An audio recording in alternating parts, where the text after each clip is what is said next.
In Joe Biden's hometown of Scranton, Pennsylvania, voter Eric Boylan says Democrats had little choice but to push Biden out. I think he was a very good leader, but I do kind of also agree that his time has come and it's time to step aside and let somebody rise up within those ranks. Voter Christine Stoll says if Biden is unfit to be a candidate, he should step down as president. He should have dropped out a long time ago. He should leave the White House. He is not mentally stable enough to run this country. Making Vice President Kamala Harris the nominee improves the party's chances against Republican candidate Donald Trump, says voter Daniel Brennan. Harris polls well against Trump, so I think she has a real shot at winning. And I think he's doing the right thing right now, despite some people being so nervous and saying it's disastrous. On a visit to Washington, Pennsylvania voter Bill Mills says Harris shares responsibility for Biden's economic failures. We're noticing an increase in the price of groceries and fuel and the price of living, and our lives are worse now.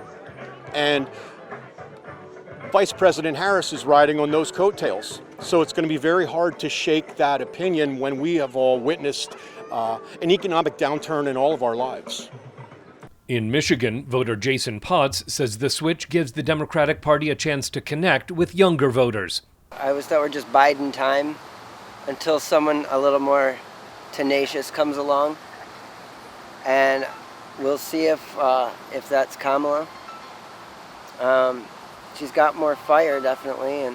As Vice President, Harris worked on controlling illegal immigration.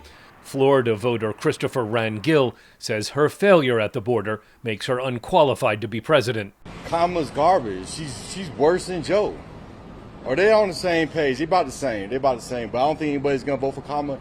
No one wants to back her. She had one job. That was handling the border. In Washington, voter Alicia Jefferson hopes people do not see the vice president only as a woman of color, but look to her accomplishments.